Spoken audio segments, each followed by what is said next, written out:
is going on, guys? So today we are back with another Pokemon Masters video, and today we're actually going to get to go over some new sync pairs. Well, we're just going to go over one, but today we're going to go over one. Tomorrow we're going to go over another one, and then we actually have a third one to talk about, but it doesn't come out but like midway through February, so I'm going to hold off on actually making that video. These two sync pairs that I'm getting ready to go over today and tomorrow are coming out in the very, very near future. So I kind of want to get these guys like out of the way ASAP. Either way, let's go ahead and get into Kukui and Lycanroc, which is the Midday form. So can future me, can you edit in like the Oprah joke where like you get a Lycanroc, you get a Lycanroc, everybody gets a Lycanroc? Put it in. Professor Kukui from Alola. Oh man, it's so interesting to see this guy in here. He is definitely rocking, get it? A Lycanroc, Midday form like we said. Going to be rock type, of course, that is weak to water, which is interesting because Olivia and Lycanroc are actually weak to grass. Because of some things that have happened in the past, I do want to say that everything in this video is what we could expect to see on Kukui and Lycanroc. They may end up changing some things like they did with... So let's get into this and figure out exactly what we're working with here. So HP is going to be 533, attack at 244, defense at 165, special attack at 80, special defense 159, and a speed of 405. So straight away, I mean, speed is really, really impressive. HP is actually pretty good. That attack stat is also really high. Just comparing like to the past few sync pairs that we've looked at, which I don't think, trying to think if any of them have like been outstanding strikers that I remember. I mean, we looked at Mewtwo, but I wouldn't really consider that legendary in the same kind of realm as, you know, Lycanroc. But anyways, yes, I just called Lycanroc not worthy of a legendary status. Get over it.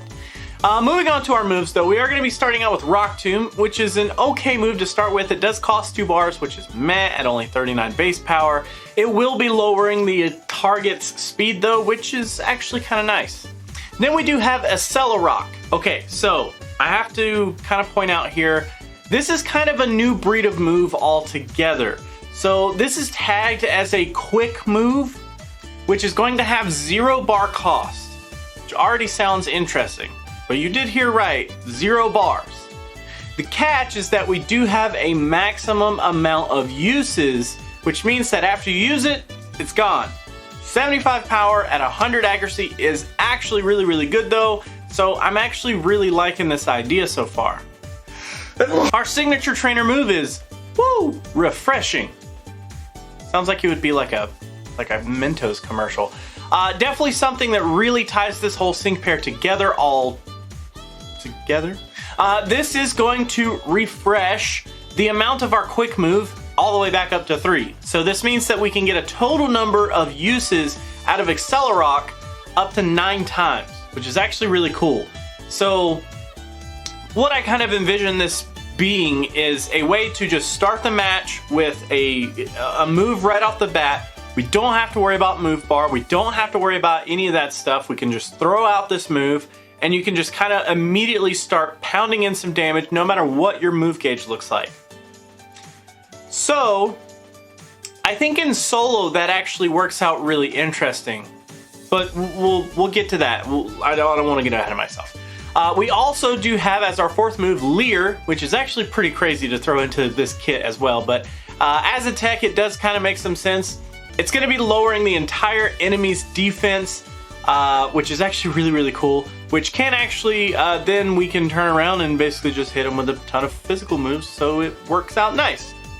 Our sync move is called Island Splintered Storm Shards. Pretty standard on the damage, 250, but it does have a unique side effect. It will remove any kind of physical and special damage reducing effects on the opponent's side of the field. Maybe alluding to something that we'll be seeing more often in the future? We do also have 2 passives, Surging Sand 5 for some extra power and Sandstorm, and Unflappable, which is going to prevent us from flinching. So pretty nice. Let's actually talk a little bit about damage output here. So this is going to be kind of interesting until we can get our hands on Kukui.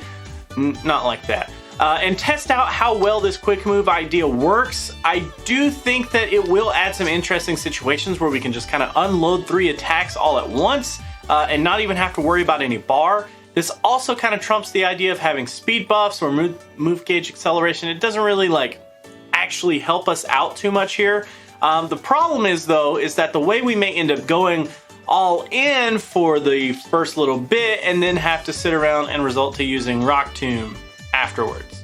So not the worst thing in the world, but just kind of when we run out of steam, we would really start to slow down in terms of our damage. Next, moving on to utility. So as a tech unit, I would really expect a lot from Kukui in this section, and something that techs are really known for is being able to provide a large disruption to the enemy team. This is almost kind of the right role for Kukui. Like, I feel like there's like basically a striker that's kind of stuck in tech role clothing. Like, it just really feels weird here.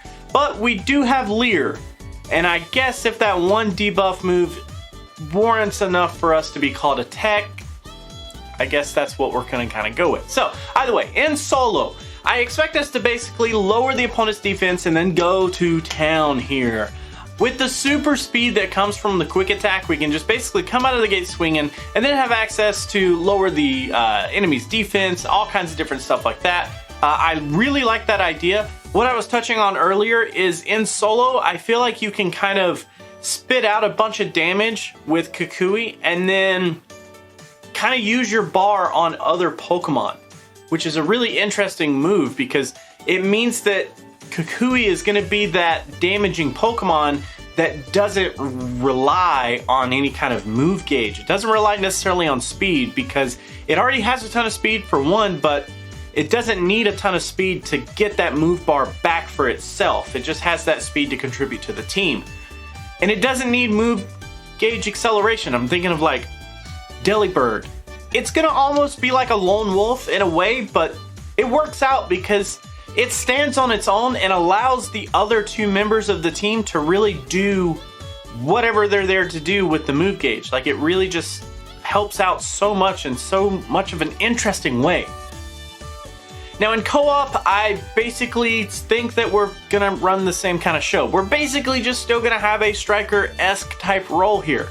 Gonna drop some defense when we start and then just kind of start wailing away with our moves. I mean, it's pretty simple as far as like what the ultimate goal is, but I think the benefit here is being able to just not have to worry about move bar, which is oh so cool, so good. Next, we're actually gonna be talking about future-proofing. Beings that we are pretty much the first of our kind when it comes to the quick move idea, this will be a jumping off point for the whole idea as like a concept basically. And I really think that right now this is a cool idea and it's extremely exciting to see, but looking a little further down the road, this kind of concept could get completely blown up and be a lot more OP than it is at this stage. For the not so distant future, I think we're gonna be okay here, but big picture wise, it may not bode too well for Kukui. I think that we may end up having this quick move idea expanded on and basically power crept to the point where Kukui might not be as relevant in the future. But it'll be, I would say it'll be a little while, so it's not that big of a deal. Now, as far as some team ideas go, straight away, I can think of one team that makes me extremely excited. You got Olivia on the left with a Lycanroc. You got Kukui on the right with a Lycanroc. And then you got me in the middle with Torchic. So it just sounds so cool. I mean, this would be a really, really powerful physical damage oriented team that would surely rock some heads. You could also substitute any physical attacker instead of Olivia, or even, you know, maybe a different support altogether if you're not into Torchic. Maybe you want to go with like Maylene for the physical boost.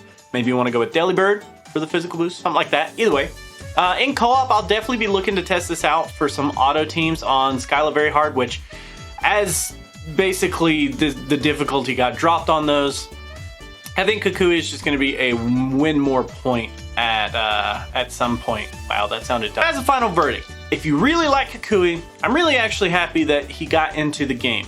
Here's the thing though, I don't necessarily think everyone or even anyone should be dumping tons of gems into this sync pair.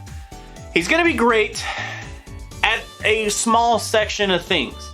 He's going to be really good at coming onto the scene, bursting a ton of damage, and then he's going to kind of fall off. Imagine the complete opposite of some of the megas in the game. Like, that's kind of how I imagine him right now. He's going to be able to, instead of powering up to get to the sync move, becoming mega and then doing tons of more damage, he's going to do tons more damage as soon as he pops out and then fades away. For solo, that's fine. For some co-op situations, that's still fine. But there are going to be some situations where he's not going to be that great. And plus, we have Battle Villa coming up, which we have no idea how that's going to go. We have no idea how he's going to fit into this. I got to start reporting on that as soon as we get some more details. But anyways, I also have a big fear that he's going to get phased out with the whole quick move idea being more expanded upon in the future. And I just worry that he won't be relevant for super long. But honestly, I would actually rank Kukui as a solid B tier tech. He seems slightly mislabeled, but it makes sense why they want to go with that. Either way, I'd love to know what you think of Kukui and Lycanroc. Definitely let me know what you think about him down in the comments below. Let's actually swap over and let's do a good old sync pair scout. So we're just gonna hit one.